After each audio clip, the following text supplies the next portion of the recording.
केंद्र सरकार एनपीएस में करेगी ये बड़े बदलाव, कर्मचारियों को मिलेगा पुरानी पेंशन स्कीम जैसा ही लाभ। जनवरी 2004 में पुरानी पेंशन योजना को खत्म कर राष्ट्रीय पेंशन योजना की शुरुआत की गई। इसके बाद से ही सरकारी कर्मचारी पुरानी पेंशन योजना की बहाली की मांग कर रहे हैं। सरकार ने इस पर अपनी स्थिति स्पष्ट करते हुए कहा कि फिलहाल इस मामले पर कोई विचार नहीं किया जा रहा है, लेकिन खबरें हैं कि केंद्र सरकार नेशनल पेंशन स्कीम में अहम बदलाव करने जा रही है। इससे कर्मचारियों को काफी फायदा होगा। केंद्र या राज्य सरकार के सभी कर्मचारी लंबे समय से पुरानी पेंशन योजना की बहाली की मांग कर रहे हैं। पुरानी पेंशन योजना का लाभ फिलहाल 5 राज्यों के कर्मचारियों को मिल रहा है। इस बीच खबरें आ रही हैं कि केंद्र सरकार इस साल के अंत तक नेशनल पेंशन स्कीम में अहम बदलाव कर सकती है।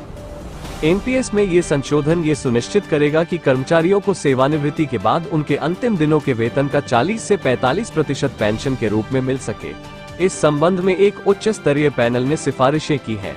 एक हालिया रिपोर्ट के मुताबिक पूरे मामले से जुड़े 2 अधिकारियों ने कहा कि सरकार एक नई योजना पर विचार कर रही है। इस मामले पर सरकार की ओर से कोई आधिकारिक बयान नहीं आया है। हालांकि लोकसभा चुनाव को देखते हुए सरकार इस पर जल्द फैसला ले सकती है।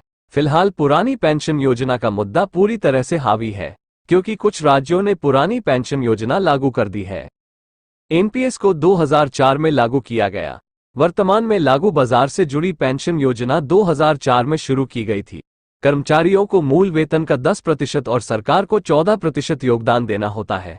पुरानी पेंशन योजना में कर्मचारी का कोई अंशदान नहीं होता है। सूत्रों का दावा है कि सरकार अब कैलकुलेशन में कुछ बदलाव कर रिटायर होने वाले कर्मचारियों को ज्यादा रिटर्न पेंशन दे सकती है। इसके बाद कर्मचारी और नियोक्ता के योगदान में भी बदलाव संभव है।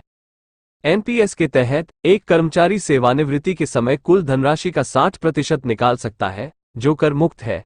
नेशनल पेंशन सिस्टम में बदलाव की खबरों के बाद उम्मीद की जा रही है कि सरकार किसी भी कीमत पर पुरानी पेंशन स्कीम बहाल करने के पक्ष में नहीं है। इससे पहले वित्त मंत्रालय के एक अधिकारी ने रॉयटर्स को दिए इंटरव्यू में ओपीएस लागू करने से इनकार कर दिया था। इन राज्यों में पुरानी पेंशन बहाल। पुरानी पेंशन योजना के तहत सरकारी कर्मचारियों को अंतिम वेतन का 50% पेंशन के रूप में दिया जाता है। राजस्थान, हिमाचल प्रदेश, पंजाब, छत्तीसगढ़ और झारखंड में पुरानी पेंशन योजना बहाल कर दी गई है। विभिन्न अर्थशास्त्रियों ने अपने विचार व्यक्त किए थे कि इससे राज्य सरकारें दिवालिया हो सकती हैं। एसबीआई के मुख्य आर्थिक सलाहकार सौम्यकांत घोष ने कहा था कि पुरानी पेंशन योजना वित्तीय रूप से अस्थिर थी। पुरानी पेंशन योजनाओं की बहाली से राज्यों पर कर्ज का बोझ बढ़ सकता है। कर्मचारियों का सैलरी स्ट्रक्चर बदल जाएगा। 8वां वेतन आयोग लागू होने के बाद फिटमेंट फैक्टर में बढ़ोतरी होगी। केंद्रीय कर्मचारियों को मिलने वाली सैलरी में फिटमेंट फैक्टर की बड़ी भूमिका होती है। ये कर्मचारी के भत्ते के अलावा उसके मूल वेतन के फिटमेंट फैक्टर के आधार पर तय किए जाते हैं। 2014 में 7वें वेतन आयोग के लागू होने के बाद फिटमेंट फैक्टर बदल गया था। तब से 2.57% का फिटमेंट फैक्टर लागू किया गया है।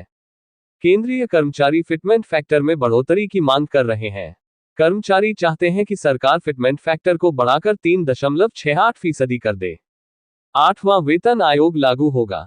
केंद्रीय कर्मचारियों को फिलहाल 9 साल पहले 2014 में लागू हुए 7वें वेतन आयोग की सिफारिशों के मुताबिक वेतन और भत्ते मिल रहे हैं। इस बीच केंद्रीय कर्मचारी अब 8वें वेतन आयोग के गठन की मांग कर रहे हैं। इसे लेकर कर्मचारी प्रदर्शन भी कर चुके हैं। हालांकि 8वें वेतन आयोग पर केंद्र सरकार का कोई स्पष्ट रुख नहीं है।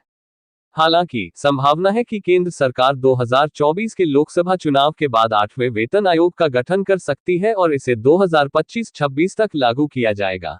अभी के लिए बस इतना ही। आगे भी ऐसे ही अपडेट आपको देते रहेंगे। आपको भी पाने के लिए हमारे YouTube चैनल अमेजिंग न्यूज को सब्सक्राइब करें और बेल आइकन पर क्लिक करें, ताकि हमारे वीडियो आप तक सबसे पहले पहुंचे। जल्दी मिलते हैं नए वीडियो के साथ। तब तक के लिए नमस्कार।